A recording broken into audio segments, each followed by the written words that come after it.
Thomas the tank engine wouldn't stop being a nuisance.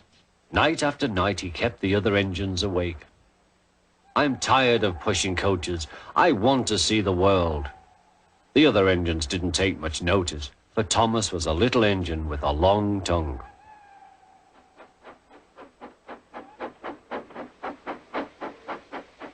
But one night, Edward came to the shed. He was a kind little engine and felt sorry for Thomas. I've got some freight cars to take home tomorrow. If you take them instead of me, I'll push coaches in the yard.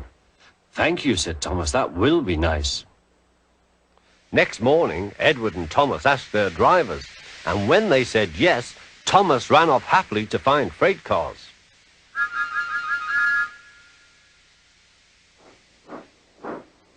Now, the freight cars are silly and noisy. They talk a lot and don't attend to what they are doing. And I'm sorry to say they play tricks on an engine who is not used to them. Edward knew all about freight cars. He warned Thomas to be careful, but Thomas was too excited to listen.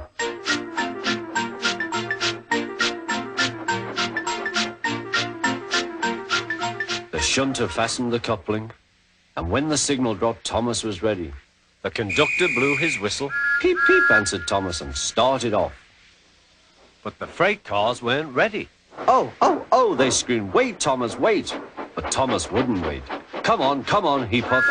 All right, don't fuss. All right, don't fuss, grumbled the cars.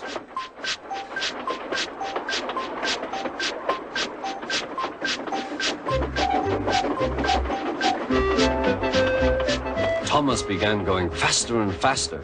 Whee! He whistled as he rushed through Henry's tunnel.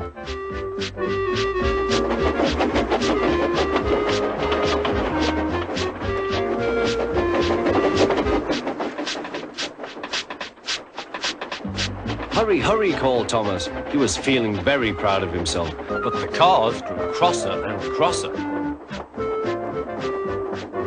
At last, Thomas slowed down as he came to Gordon's Hill.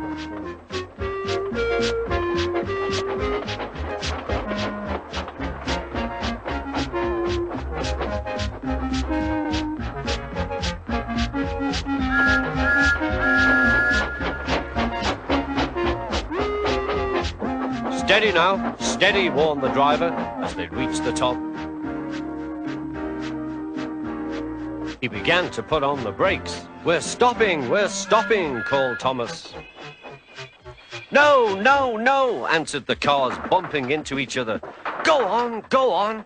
Before the driver could stop them, they had pushed Thomas down the hill and were rattling and laughing behind him.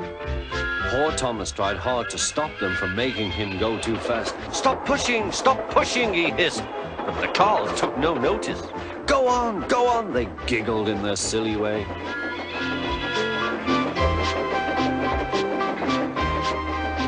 There's the station. Oh dear, what shall I do? He cried. They rattled straight through and swerved into the goods yard.